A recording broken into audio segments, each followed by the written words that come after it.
Now turn to Section 4. Section 4. You will hear a lecturer discussing movie ratings. First, you have some time to look at questions 31 to 34.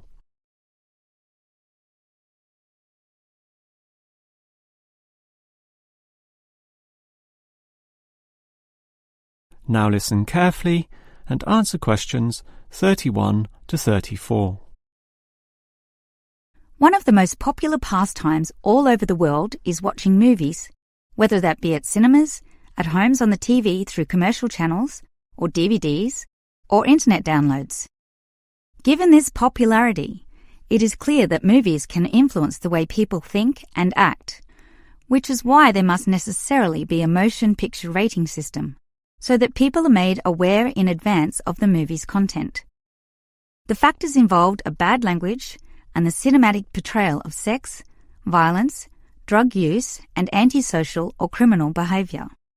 For example, virtually all countries will ban movies outright if the scenes involved glorify crime or show criminals getting away with their goods. Imagine, for example, a bank robbery film where the criminals end up retired in Brazil, living lives of luxury with their ill-gotten gains.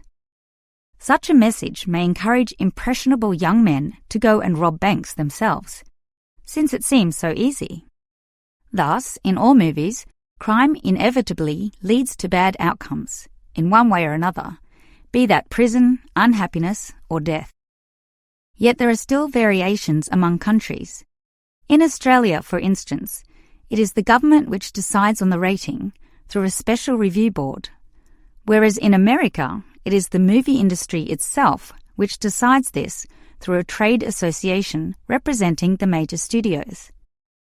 Furthermore, different cultures may view movies in different ways. Sexual content is viewed more leniently in Europe, but frowned upon in the West. Yet Western cinema often permits levels of violence which European cinema would never allow. And further complications come in when judging a movie within its historical context. For example, a war movie, designed by its makers to be realistic, will necessarily have graphic violence, which will often be permitted, providing it is not glorified in any way. Before you hear the rest of the lecture, you have some time to look at questions 35 to 40.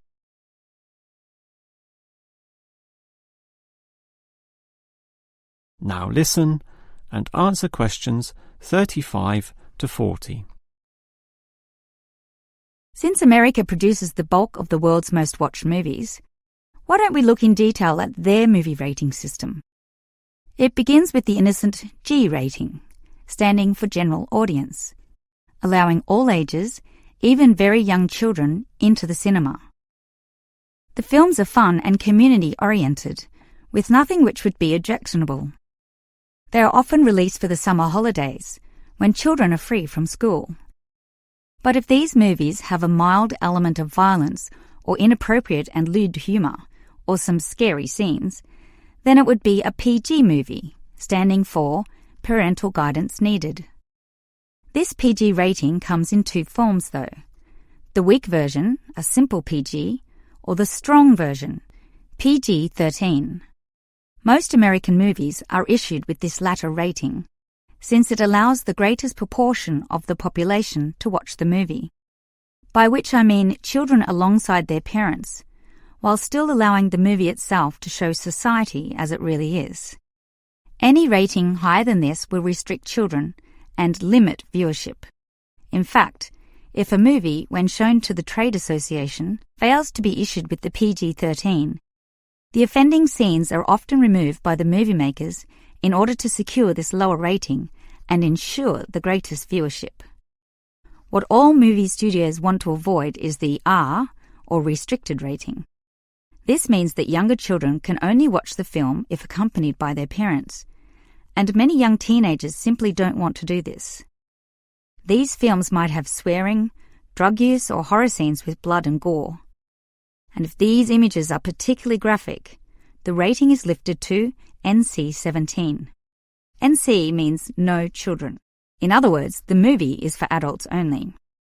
Since it is the younger market who are particularly intent on paying to see movies, many big cinemas simply don't bother showing NC films. There is simply little to no profit involved, meaning that such films, often made by smaller independent film companies, are similarly released by independent theatres. Even then, these films only have what is known in the business as a limited theatrical release. So, go see these movies quickly or you may miss out. That is the end of section 4. You now have half a minute to check your answers.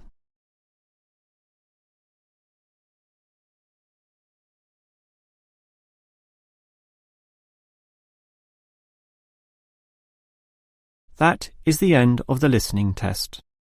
In the real IELTS test, you would now have 10 minutes to transfer your answers to the answer sheet.